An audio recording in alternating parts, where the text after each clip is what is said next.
Mitch, I know we're looking for a working title, but we cannot name the podcast The Business of Theater. Looks like we made it. And especially because it wouldn't be accurate.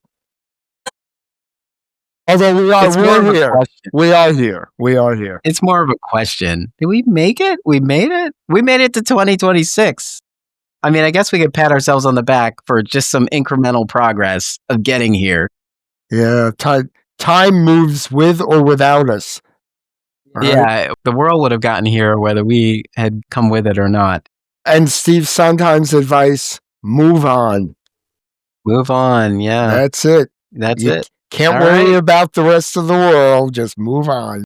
Episode accomplished. Yeah. Okay. Welcome to The Business of Theater, a working title. I'm Darnelle Radford. I'm Mitch Weiss. And let's get down to business. Yes, it is 2026. This is our first episode of 2026. You know, there's a lot going on.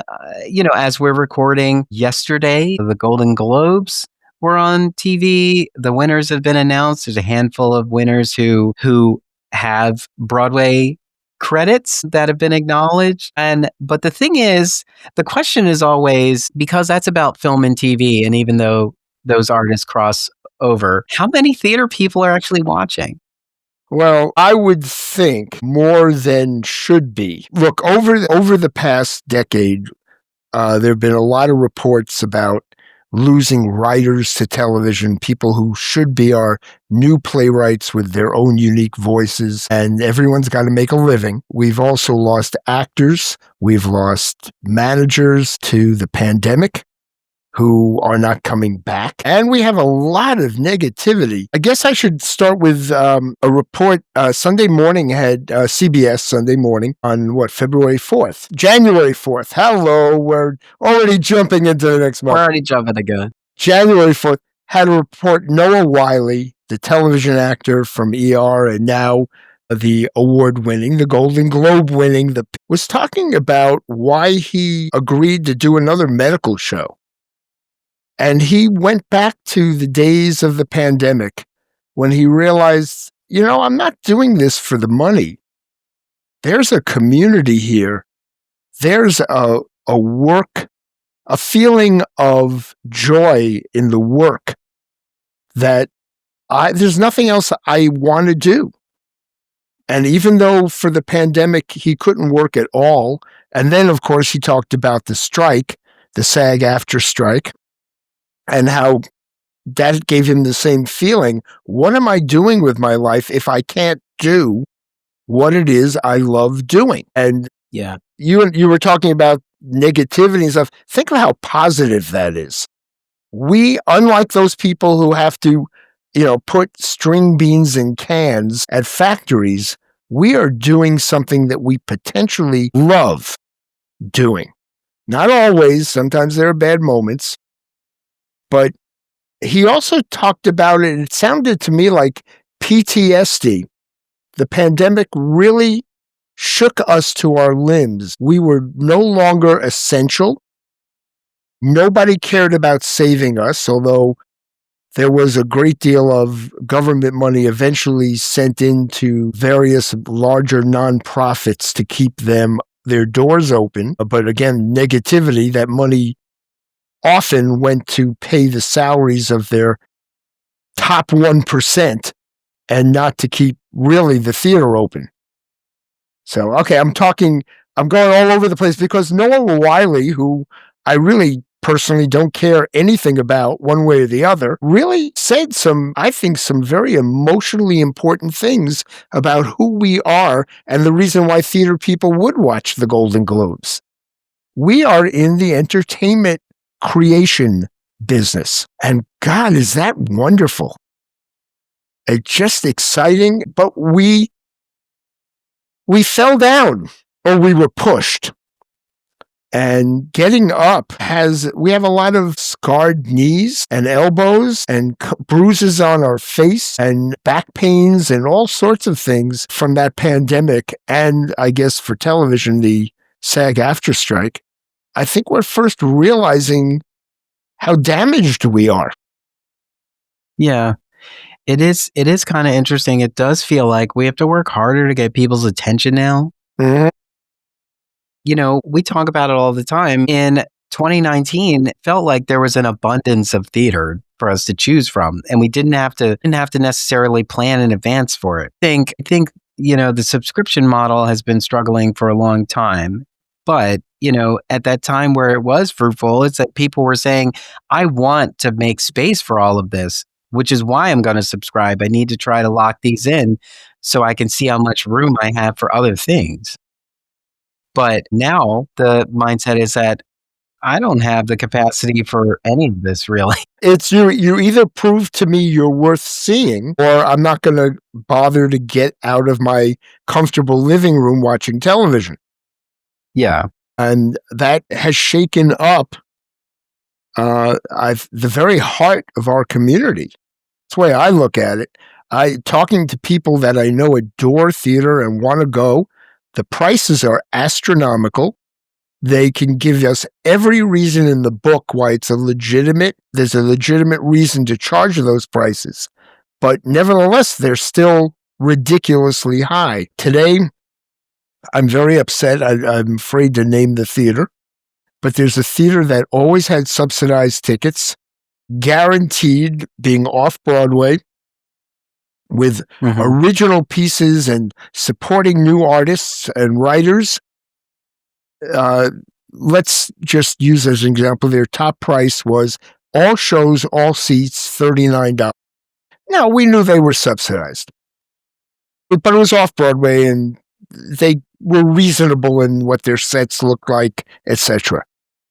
Now, today they announced the price for their next show starts at $49 and goes up to $129 in the same house of 199 seats. We're talking about 30 years of guaranteeing all prices are either, at one point they were $29, then they bumped up to $39, and now they are a full range of prices up to $129 as of this morning.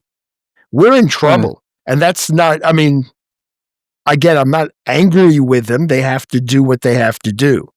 Yeah. But that's not our heart. There are people who need to see theater and they can't afford $129. And the $49 seats, by the way, I looked it up, they were obstructed views. That's sad. Still at that price, yeah. I saw something the other day. I would have to go back to, I think it may have been Instagram or YouTube, but it was a short. It was like a story or a reel. It was on one of those, but there's been a couple of these that have been very theater specific but one was saying what we already know. It's like an artist doesn't need a theater in order to, create, to be an artist. Right.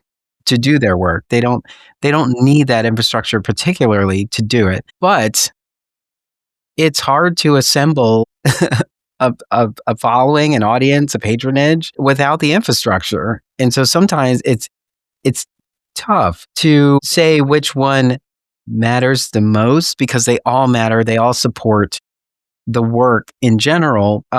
There's always this thing, like the people who give you money want to put their name on something. They don't want to put their name on, an HVAC system that made it more comfortable to be in the space. They may put their name on some chairs, but they don't want to give you money so that you can get new chairs. And it's not enough. And that kind of payment. But let's take it a step further because I in my head, I'm stuck on this image of PTSD that we went through a battle and we lost. We lost. We're still here. Yay, 2026. But we lost. We got through all of last year and we're here. Why is it that people who have dedicated their lives to this industry can't get paid a decent wage? And I think the pandemic brought that home. Before that, there was this element of, I'll work for free, I'll work for next to nothing, I want to be part of all these projects. And the people who are doing that now, who still will do it, are going, but I no longer have the time to do it because my rent is so high Yeah. and my expenses are so high. And that's not inflation by itself. There is something that has turned us all around. Theater costs so much. Why is that? It's not the salaries. Some people I've heard say it's the number of people we have to hire to put on a show. So in that sense, it's the salaries. No one person's getting that much. It is very interesting because if you have a 50-seat house, I guess it's more of a question. If you have a 50-seat house, could you, in theory, run a show longer because you can only accommodate 50 people? Or is it not cost effective to have a smaller house so that the show can run longer and give people more of a chance to come see it? But who are you paying and how little? I know. It still comes down to, even if you do 8 shows a week, which is somewhat abusive. We've talked about that for decades, about why are we doing 8 shows a week with 1 day off? Every other profession gets a weekend or 2 days off. Theater gives you 1 day, and depending on your job, you're often doing work for the show on your day off and not getting paid for it. So we dedicate that kind of work. So why shouldn't we be able to pay rent? And we don't. Off-Broadway especially, nonprofit especially. Broadway pays a good salary, but when you deduct between taxes and your manager and the classes you've taken and your health care and the chiropractor you need because you've been dancing in the wrong way on a raped stage, you put all that together, you're going home. And somebody did the math. One particular show, a $2,700 actor went home with $1,600 a week. That is $6,400 a month. If your rent in New York is between $3,000 and $4,000, which is common, how much does that leave you to do anything else? You can't take a vacation. You pay, and if you're not the one doing it, but you're somebody who's saying, well, maybe you need a roommate or 4. And it's like, that's easy for you to say, of course. And of course we do that. But the craft requires a little bit of focus, requires like wellness. There's a lot that you need to do. We talk about this Broadway body, there's an upkeep to allow you to run 8 shows a week.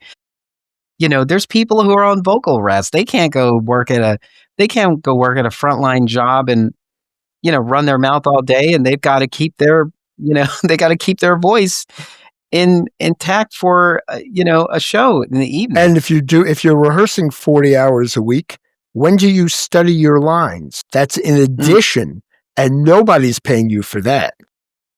Right? If you have to learn dances on your own, I mean, yes, you go in rehearsal room and you'll learn it with everyone, but you got to go home and practice it. Yeah. Because they expect you come back tomorrow, you better know what you just learned. That's the way we all talk to each other. Well, it's interesting because, and correct me if I'm wrong, I think the way the contracts are, it doesn't even matter if you're in a long running show. You're still considered, you're a contractor. Absolutely. You're a part-time employee. I mean, this isn't really the full-time structure. Like if you think about except for a union role on Broadway. That has health care and pension, but it is the only place. Right? And that's the irony of this. We have 41 theaters in New York, and everybody else is on their own. Right? So if you get a long-running Broadway show, okay, you have a little bit of stability, but then you also have boredom. This is a factory job. You are going back 8 times a week, and you're expected to be absolutely perfect in your dancing, singing, and acting, and putting on your makeup and dealing with your costume. And you're only getting 1 day off a week where you can barely take care of your laundry, right? And your grocery shopping. And of course, I can hear everyone saying, well, if you're complaining, go take another job. Lawyers have to work 7 days a week. It's true. So it's not that. We're Yeah. doing what we love. Which, But if you were to lawyers make money in addition to that, right? if you were to classify it as a white collar or a blue collar job, what is a? It depends. Well, an actor, that's a good. Actor's more blue collar. The backstage is more white collar. It's a mixture. Yeah. Well, the difference is like a lawyer is white collar. They're using their brain Mhm. and resources, of course, to accomplish their job. But an actor is using their body, and their body is taking a toll.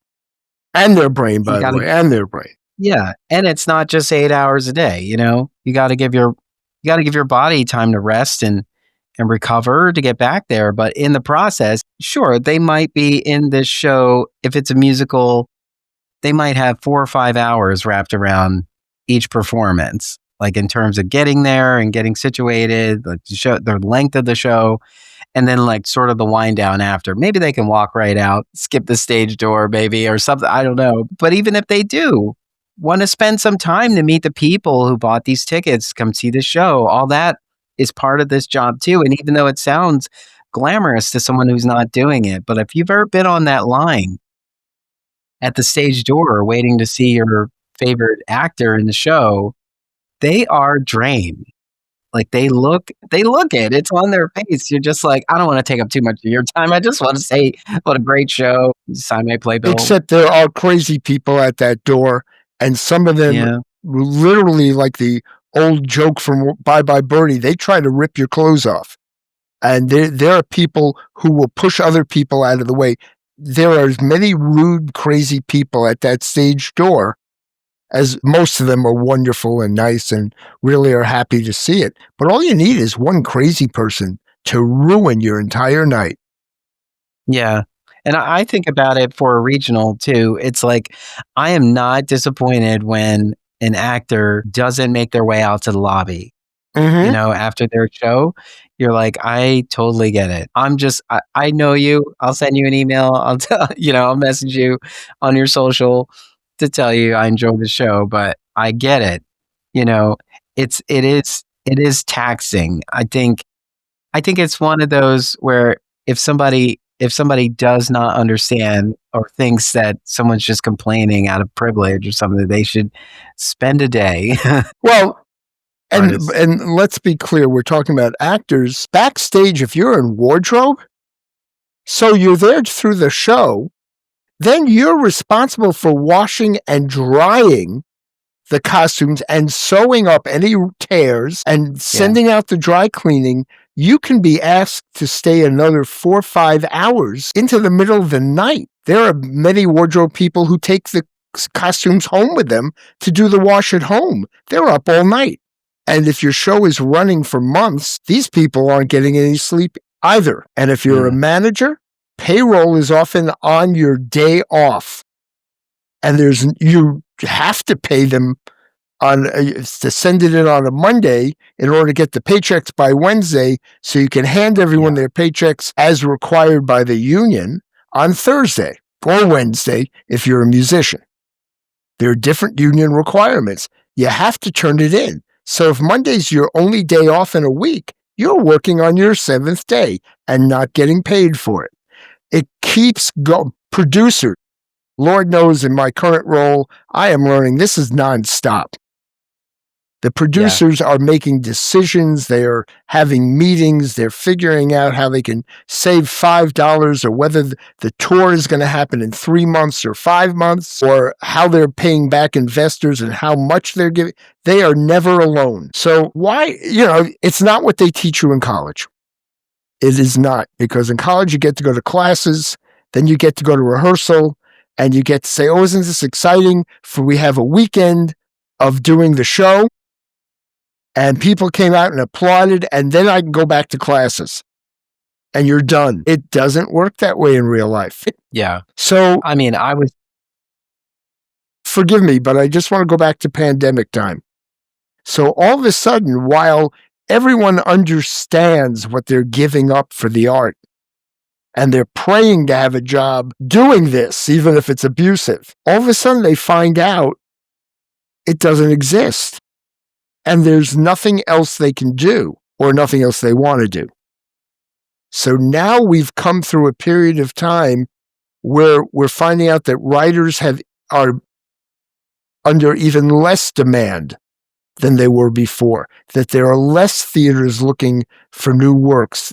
The theaters that used to have 7-show seasons are now having 3-show seasons. So there are less people being hired for shorter periods of time. And all of a sudden we realize, wait a minute, I was doing this because I was loving the abuse. And now nobody wants me, right? That's the PTSD. We are no longer have to go to an audition live. You have to send in a tape, which means you have to build your own studio. You have to light it correctly. And as someone who talks to these casting directors, they notice when the lighting is off.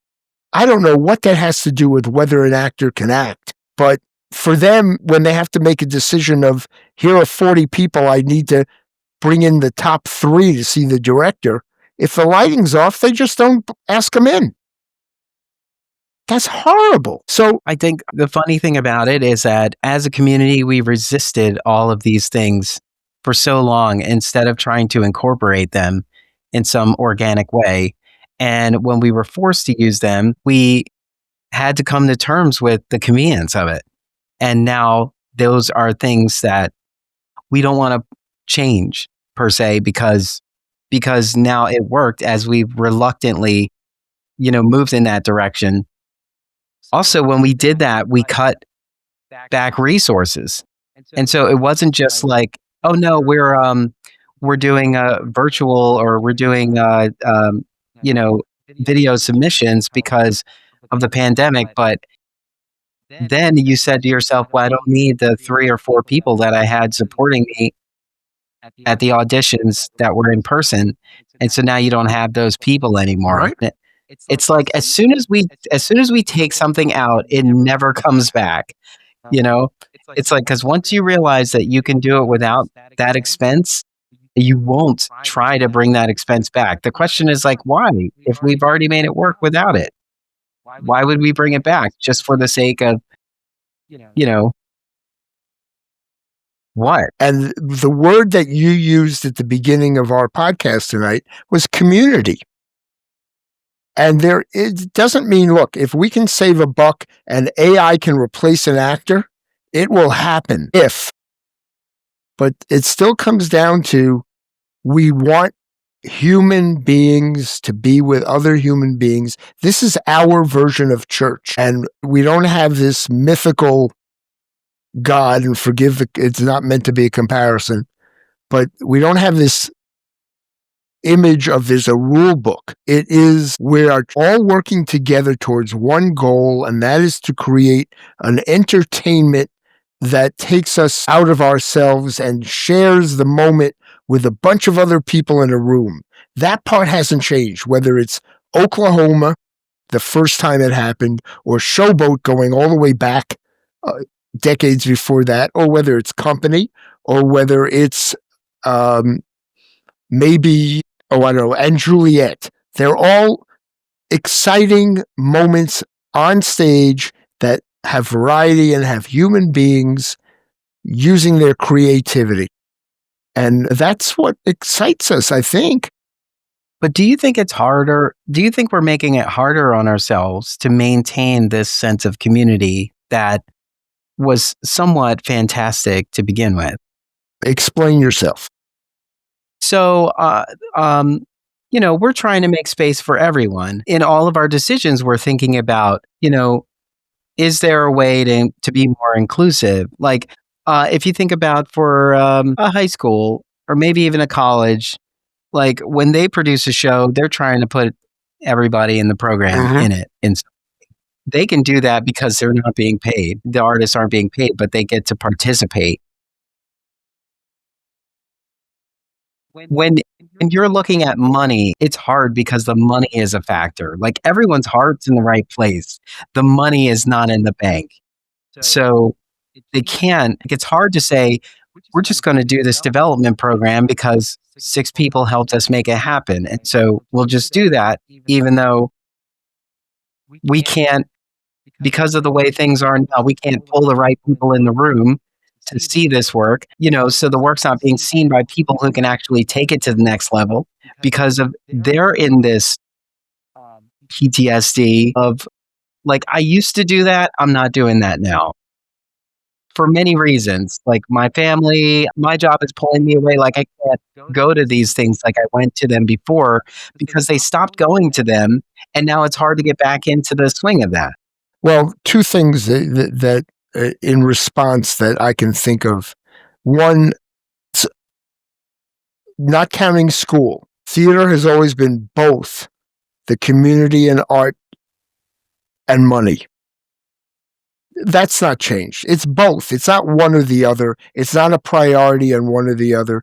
I will tell you that I had the joy of being the company manager on Steppenwolf Company's The Grapes of Wrath on Broadway, which had over 40 people in the cast of a drama. And there were millions spent on that show. It had a rainstorm for 22 minutes. Unbelievable stuff.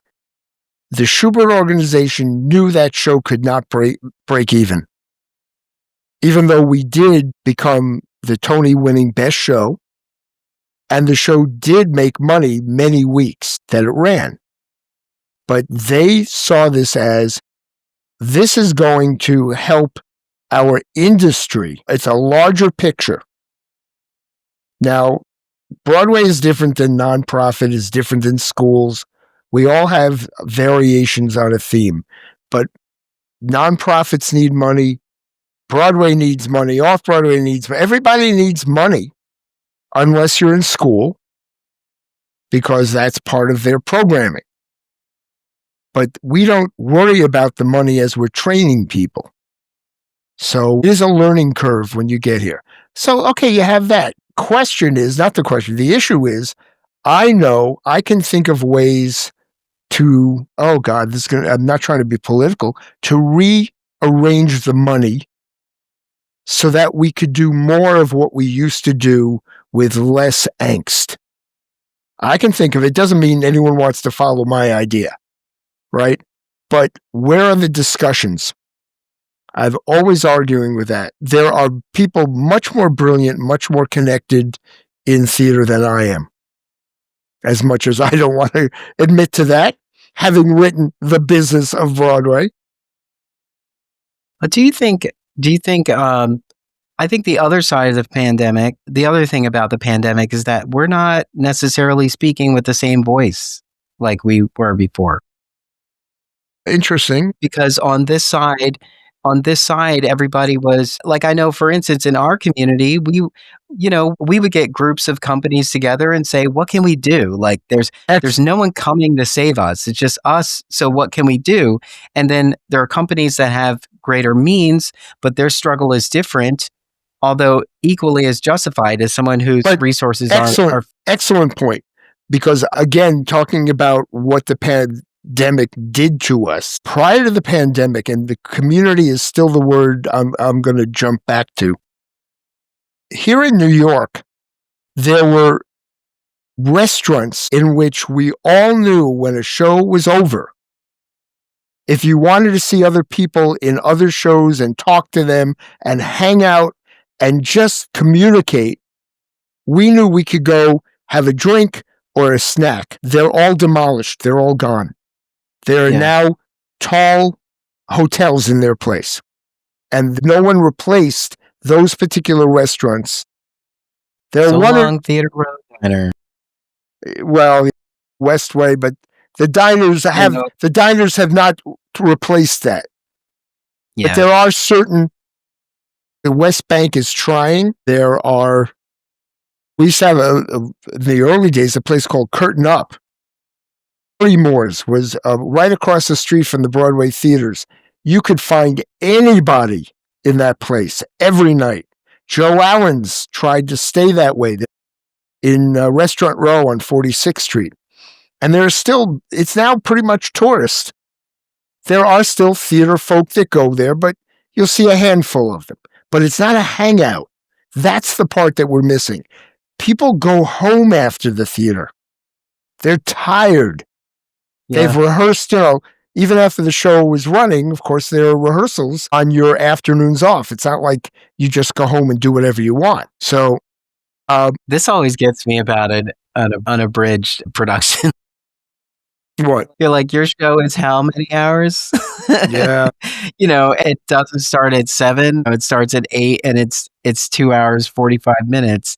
By the end, you're not going for a late night bite. Also, as I mentioned, like the Theater Row Diner doesn't exist anymore. In Philadelphia, we had a string of diners called Midtown. There was like Midtown 1, 2, 3, and they're all closed. But where they were in the city, they were sort of keeping the city alive at night. It was like there was a place for people to go. Everybody doesn't want to get drunk all night. Also, Sometimes you just want to sit somewhere and have a cup of coffee or have a slice of pie. and in the old days, there was a thing called the Equity Lounge. It still exists, by the way. There's still an Equity Lounge. It has a different feeling. It feels, forgive me, it feels corporate. You go in there, you are there for a reason, and then you leave. It could be an audition, it could be a meeting, it could be an interview, and it is their security to make sure that somebody who doesn't belong there doesn't sit with you.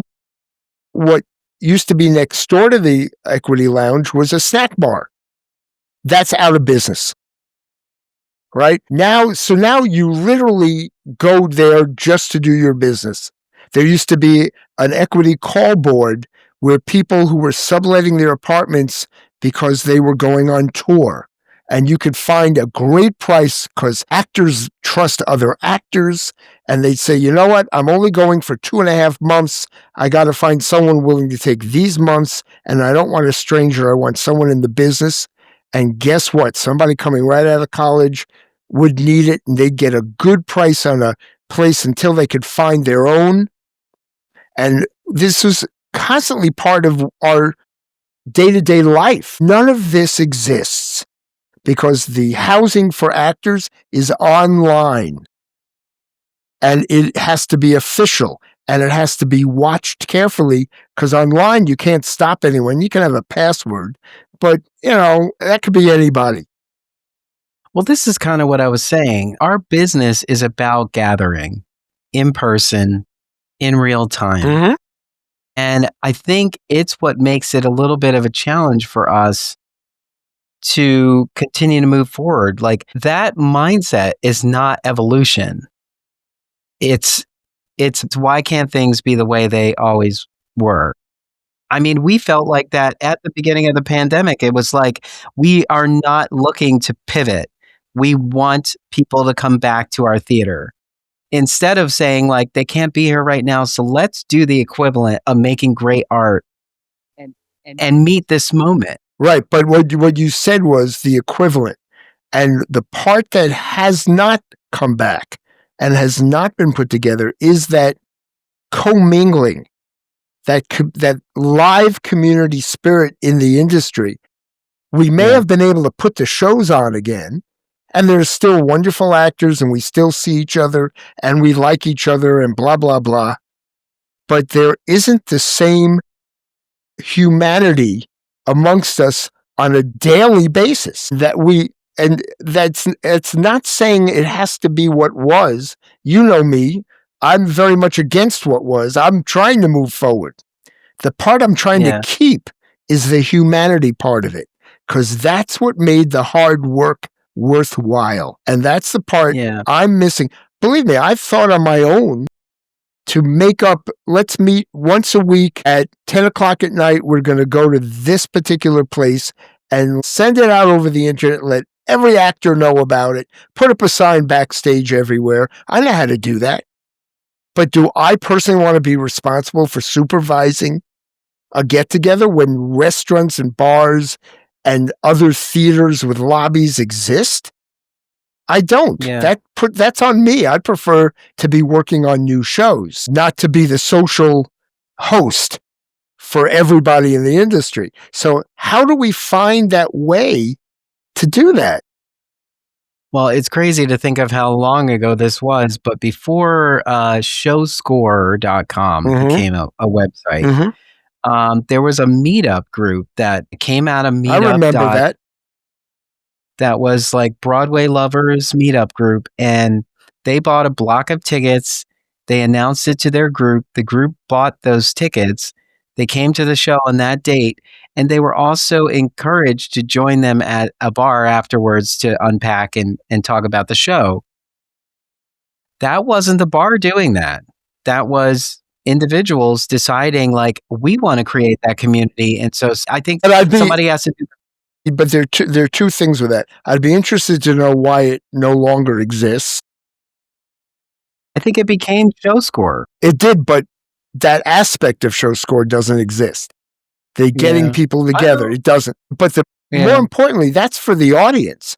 I'm talking about for those of us working in the industry. It used to be Well, that if yeah. you wanted to see a star or better, a performer, didn't have to be a star, you knew where, as an audience member, where you could go, and you could sit at the table and point at somebody and go, "Hey, maybe I can get their autograph." You had a place to go. You had multiple places.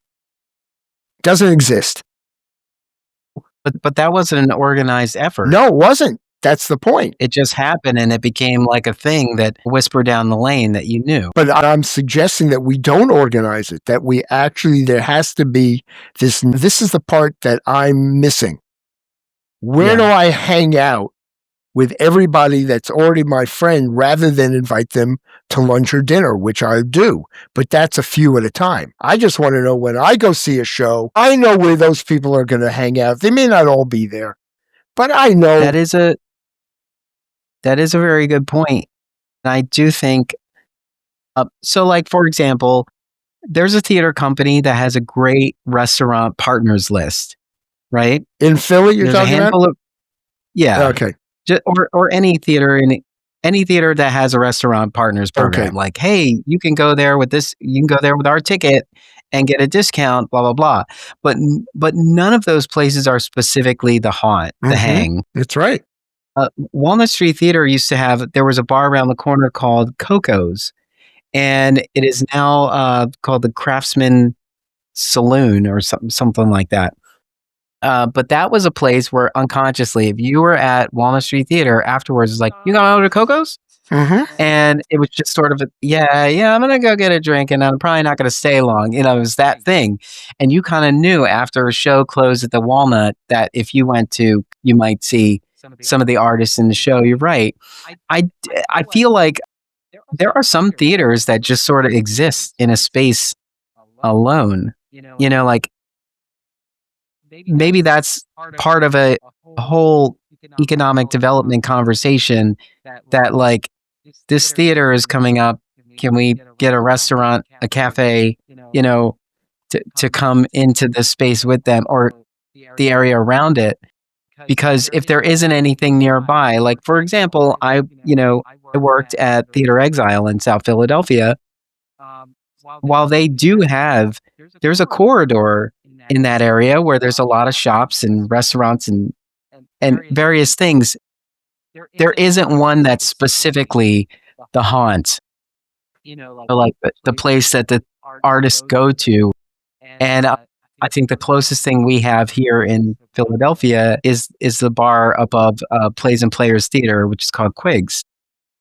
That is a space like what you're talking about, but there should be more of those spaces. Well, and especially here, what again, one of the things makes New York unique is we are in the Broadway district is walking distance to all the theaters in the Broadway district, and there are hundreds of restaurants and bars in that area, making most of their money from tourists, but none of them, to my knowledge, have specifically said, we're going to be, and we used to have them, McHale's, by the way.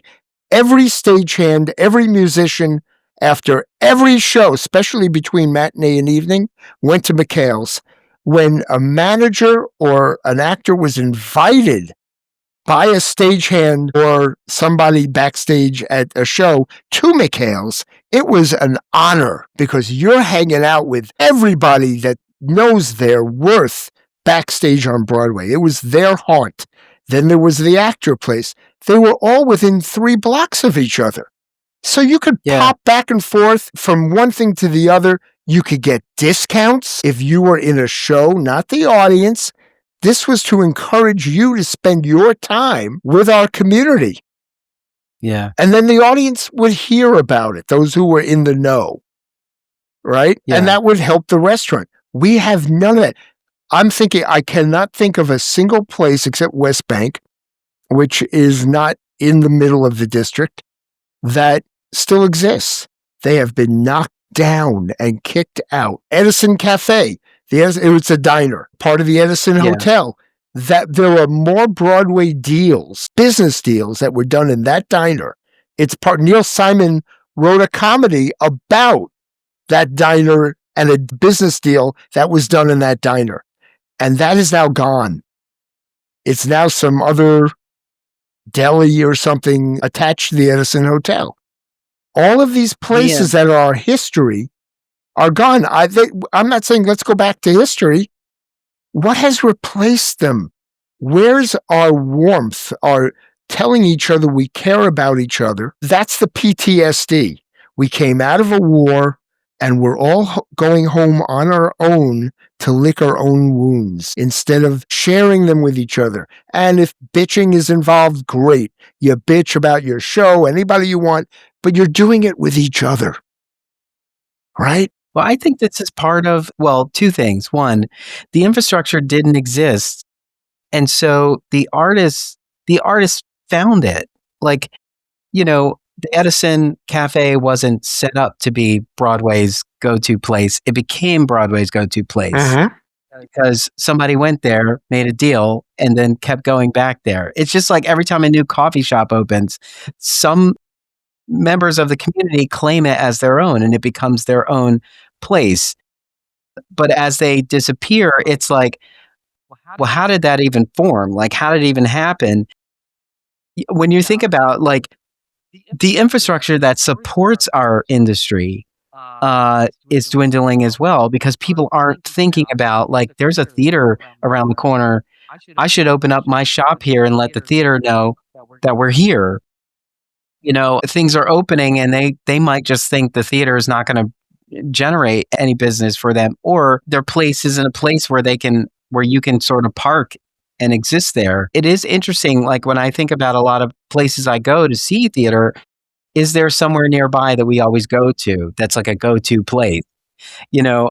And I do have go-to places, but they're not particularly for my after theater or pre-theater, my prefects, right, or my post-theater shows.